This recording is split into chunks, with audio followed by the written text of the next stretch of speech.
Welcome into the show, everybody. You're watching Ravens Rundown. If this is your first time finding us on YouTube, first off, happy that you're here. Second off, make sure you hit that subscribe button, okay? We do weekly live show. We do daily videos. And everything this offseason is going to be dialed up. We got offseason coverage, mock drafts, free agency signings, all of that and more. And we're currently sitting at 28,830 subscribers, only 170 away from 29,000. I need your help to get me there. So if you don't want to miss a moment on your favorite team and you want to find somebody and be a part of something that covers them better than anywhere else right here on YouTube, make sure to hit that sub button. Alrighty, it's time for some guys on this team, in my opinion, to keep their head on a swivel, okay? Because Pro Football Network, they named the top cut candidates for all 32 teams in the NFL going into the offseason. But of course, we only cover Ravens here. So let's talk about what Ben Rolfe had to say on the Baltimore Ravens heading into NFL free agency. He said the Ravens do not have many obvious options they can cut to save cap, which is far from ideal with only around $13 million in cap space. A lot of their cap-saving moves will likely come in the form of restructures or extensions to shift money out of the 2025 salary cap and into future seasons. And we talked about that a couple of days ago about how if you're going to have the money to sign a free agent, to really do much at all in this offseason, hell, even get back Ronnie Stanley or a couple of other guys, you're going to have to cut some people. You're most likely going to restructure some people. But on today's episode, we're only talking cuts. So let's talk about the number one cut candidate to keep an eye out on this upcoming offseason, and that is Mr. Kyle Van Noy. Ben Rolfe had this guy as the number one cut candidate for Baltimore. To hear more about what he had to say. There are really only two options that stand out as potential saving more than $2 million while making sense. The biggest cap saving among those is Kyle Van Noy, who has a cap number of $6.1 million in 2025 and just $1.6 million in dead money if they were to move on, right? So you heard it right there. Let's take a little bit of a deeper look at the financials of it, right? That cap number going into 2025, which is basically what his contract, the impact on the cap, okay? $6.1 million. The cap saving for cutting him would be $4.5 million, like was just said by Ben. You would lose about $1.6 million in dead money. So if you cut Kyle Van Noy, you'd save almost, $5 million? You'd save about $4.5 million. That is easily the highest amount for a guy you could cut going into this offseason. That's why we're talking about him first. But I want you to let me know before I dive into anything, should the Ravens cut Kyle Van Noy? Give me a yes, give me a no in the comment section down below right now.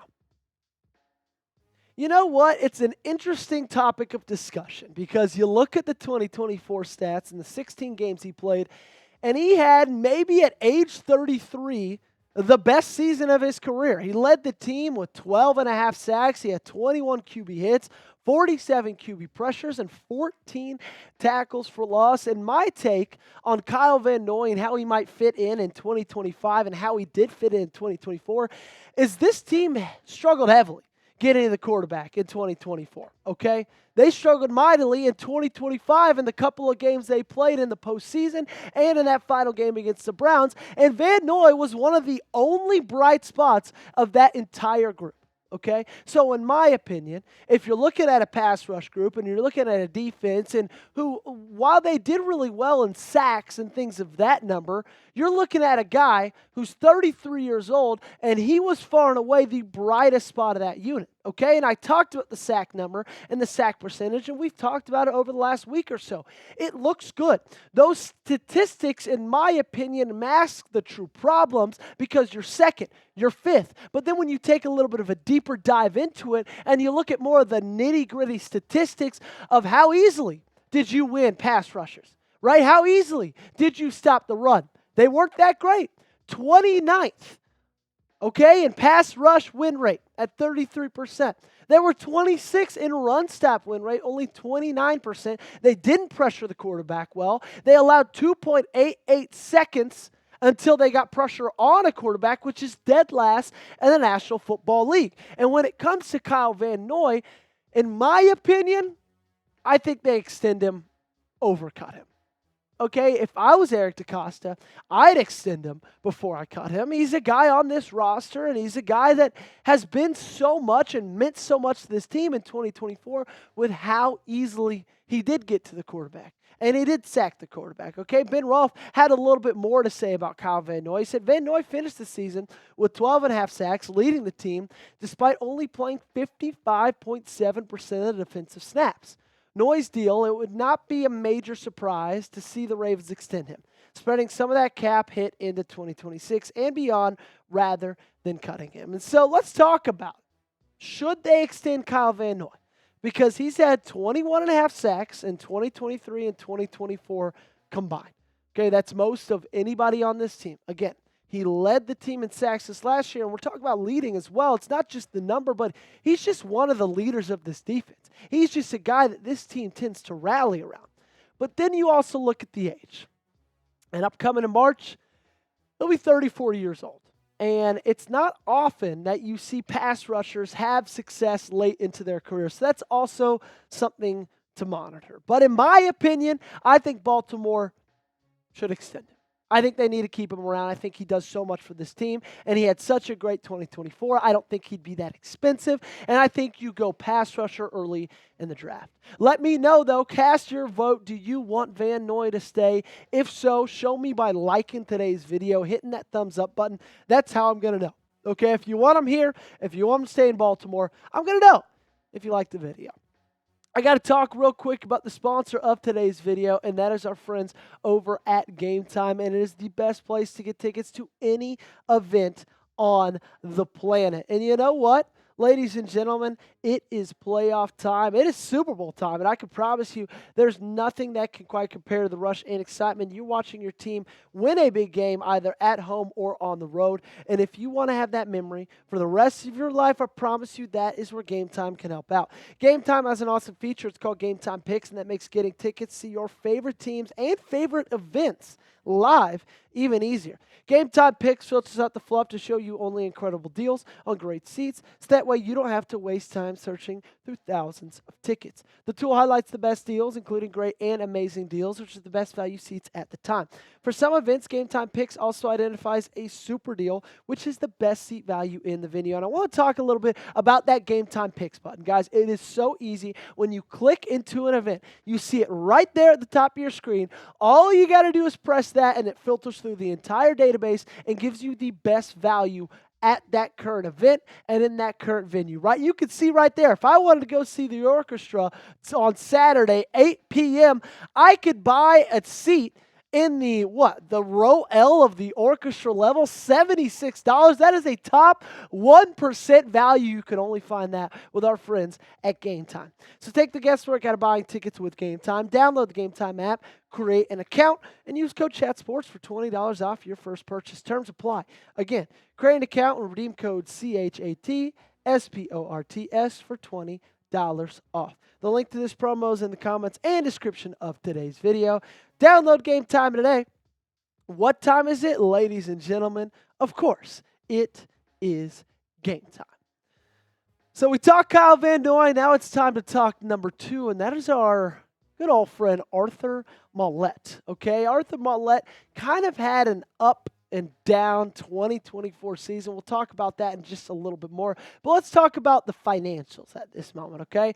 Because you'd be saving some money. You wouldn't be saving near as much money as you would with cutting Kyle Van Noy. His cap number is only $2.5 million.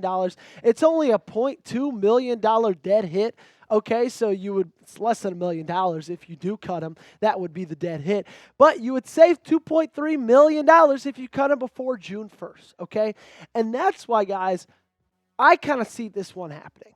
And again, you wouldn't save a crazy amount of money, only about $2.3 million. But also, when you look at what Mallette did in 2024 and what he meant to this team, when it comes to actually on the field, it wasn't that much. Only played in 3 games. Only had 72 snaps, 5 tackles at a coverage grade of 50.1. And he battled through injuries for all of 2024. But is that enough of an excuse to warrant not saving $2.3 million, right? Is that one of those things that you look at and you say, okay, right, you battled through injuries. Let's go ahead and not save $2.3 million. Like, I don't think that makes sense, especially when the cap situation that Baltimore has going on right now. Now, if they were like the Washington Commanders, and they had $90 million in cap space going into this offseason, then I could see them maybe saving Arthur Maulet and keeping him on this roster. But if you cut him before June 1st, right, and save over $2 million with the production you got from him in 2024, and in my opinion, I think they need to make new strides in that secondary. Keep the core the same of Wiggins, Humphrey, or Darius Washington, Kyle Van Hamilton. Other than that, in my opinion, it might be time to trim the fat.